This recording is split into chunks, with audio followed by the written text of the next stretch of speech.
This is Fantology. You may have heard of us. Let's talk Wind and Truth Day 1 and Interludes 1 and 2. I'm going to go over top 5 performers, top 5 characters, power ranking style, bottom 5, and then if you just kind of rapid fire points of interest, plot points, things that I think are going to be especially impactful. So starting with number 5 from our power rankings, these characters perform the best in Day 1. Number 5 is going to be Sylphrena. She becomes more human, which seems like it could be some foreshadowing. She has more of a substance to her. She is reading now. Like, she is no longer... She just has more and more sentience, more and more ability to make her own choices and be her own person. And she's not just Kaladin Spren any longer. I think this is interesting. Number 4 is appropriately Bridge 4. We have Sigzil, Relaine, Scar, Lopin. We get all these kind of goodbyes from Kaladin, and it seems like all of these characters are entering into a new phase of their life. They're really no longer bridgemen. They've all emerged into new things, and this is exciting to see this transitionary time and advancement for all these characters. Number 3, Adolin, who shows his versatility as a fighter. He's in a very tricky situation here in Shadesmar without access to Maya as a shard blade, and he's kind of like flying through the air, doesn't have full control of his body really, but he comes out on top, dispatches Abadai the Monarch. Shallan does kind of get the first blow in here, but really impressed with Adolin's ability to fight in difficult terrain. Number 2 is Kaladin, mostly for vibes, and this is a payoff of a lot of his arc that we've seen through the first 4 books. Now he's in a much better situation, personally, emotionally, with his relationships. He has a lot of good conversations with Bridge 4 members, with his family, and especially a good one with Wit. And I really love the passage there that Wit gives him. I know this is Kaladin, but Wit as well had some good moments here. Wit's conversation about hope and how hope is a virtue and it gives you things even if it really doesn't give you anything substantial. I thought that was really beautiful for like my own life. I need to kind of write down some of those quotes. And then Kaladin gets some foreshadowing as to his next quest. I'm thinking this flute is going to be especially important. The wind, capital W, really interesting. This seems like a kickoff of a plot point that's going to be important for the rest of the book. So a lot of foreshadowing here with Kaladin. Very well done. It seems like the closing of a lot of what's happened with him before, the opening of a next segment, and I was definitely there for it. I mean, I didn't even mention that he's now like heir of Urithiru, assuming that he takes it, which, I mean, I don't know. It seems like he will. Eventually something is going to happen here. He didn't accept it right away. That seems on par for his character, but it seems like, he's being set up for his next stage of whatever he does. And then number 1, definitely Shallan, because Shallan has the same level of positive vibes type stuff that Kaladin has, where a lot of the loose ends, stuff with Testament, stuff with her personalities are not tied up, but like we're going in a good direction on all of these things, these big plot points that have been brewing for a while. She has this nice goodbye with Kaladin, Kaladin and Adolin meet up. I probably should have mentioned that in the Kaladin section as well. So we get the same level of vibes that Kaladin has, that gave Kaladin number 2, but then Shallan also swears another ideal, gets her armor, takes down Abadai the Monarch, who seems to be like this book's level of Lezian the Pursuer. So Shallan, really by far, I mean, there was really no one else I was even considering for number 1. Excellent performance here in Day 1. Okay, bottom 5 worst performers in Day 1. Number 5 slot is going to all of the squires that lost their spears. Like, this is really rookie stuff, and I'm embarrassed for them and really hoping that we don't see them on the battlefield because these guys are going to get their butts kicked.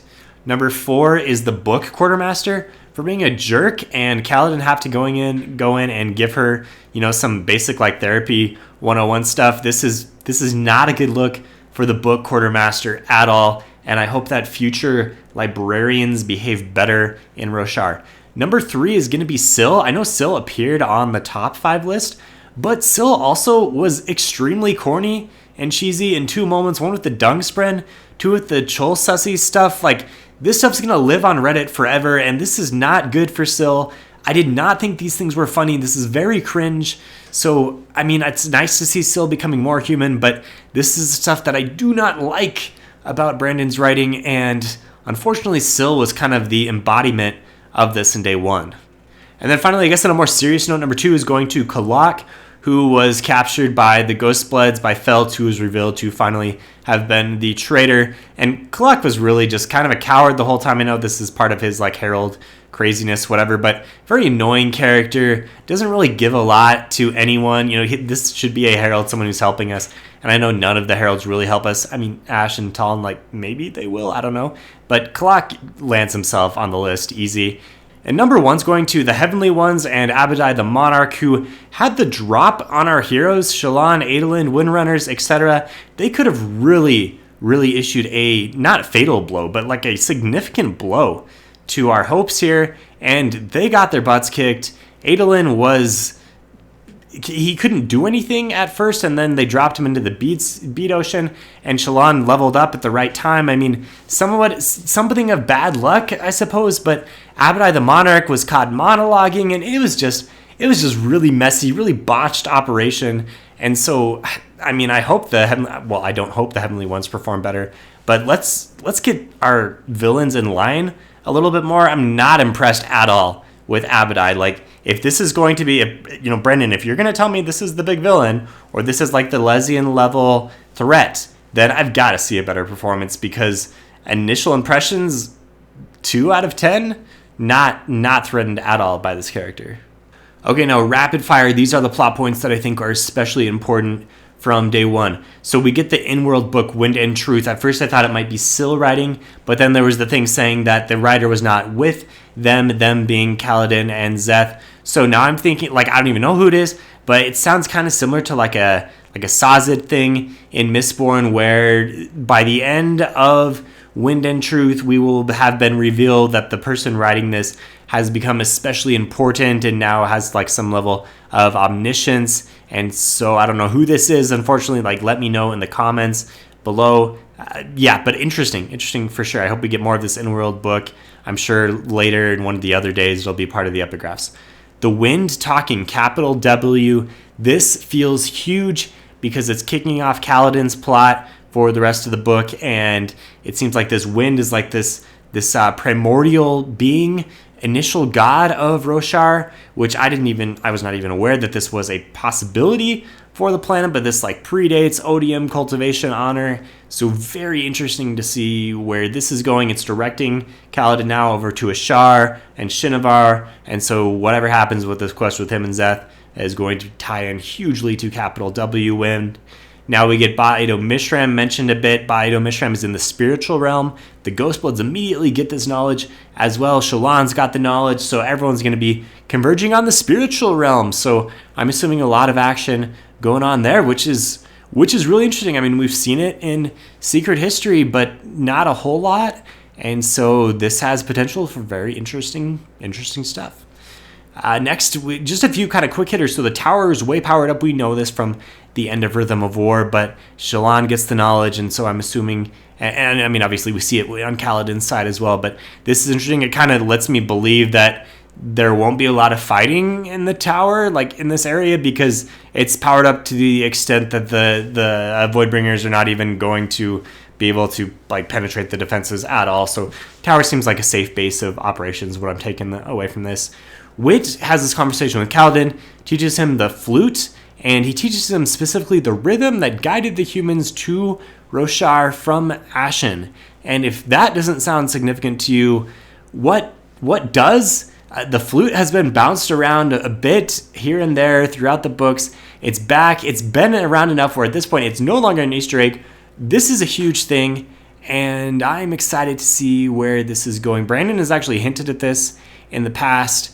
And so I think, like, for sure, flute, maybe capital F, flute, things are happening here with Kaladin and the music, although he does need to get a lot better with the flute. Now, just in general, lots of fatalistic moments, lots of vibes here. Seems like a lot of kind of last conversations happening. Brandon does this a lot, happening in the Lost Metal specifically. And I'm guessing that these are going to be last conversations for many. Not all of them, because there's way too many for like every character to be offed, but this is going to be a lot of the last interactions we see between some characters that are, very, very good friendships, and this could be the end for those relationships. Kalak talks about fortune with Shallan because she has to Spren, and she sees into the spiritual realm, and we've seen her do this throughout since book 1 when she's doing her drawings. So I think that's interesting. It's named what this is, and since she has 2, it's kind of like a twin-born in Mistborn almost, and now she's accessing these other powers. And honestly, the bleed over between all the powers is a little over my head sometimes, but I thought this was an interesting little thing. The Deadeyes are mentioned as being lost blades throughout, like, all of the ocean of not Shinovar, of Shadesmar. And I think at some point, like, my prediction here is we'll get something with Baidu Mishram, and we will have some resolution with the Deadeyes, and then the Deadeyes, like, the blades will be available, or there will be some new thing that happens with them. And this is going to be, I mean, like, why mention the potential for this if something doesn't happen big time? I think this could be not like a huge turning point, but this could lead to some, like, armaments at key times later in the series. Okay, we have this throwaway line that talks about the Grand Knell, source of current, death of a god, that they're going towards as they travel in Shadesmar. So death of a god, death of honor. What happened with honor? We don't know. Are we going to get more of that? Very interesting. We know that Azimir is under attack. This seems like a plot point that is going to be a big deal sooner rather than later compared to a lot of the other things I was bringing up. So, we're getting a little deviation from what was initially expected, and now how are we going to deal with this imminent attack on Azimir? Like, in the heart of Azimir, right in the city center, and the Oath Gates have been corrupted by Shah-Anat, so they're just gonna get in there, and that seems like a big problem. And then finally, in the interludes, we get this conversation between Odium and Cultivation. And Cultivation, it seems like her plan was to have Taravangian take up Odium, so he would be kind of like decision paralysis with the passionate side and the intellect side, and wouldn't really be able to do anything too bad. And so she's trying to talk him down, and Odium doesn't seem to be having it. Taravangian's realizing that the power is not really going to go for this, and unfortunately, he's not just going to back down and have peace and let people choose. He's going to continue to cause some chaos here.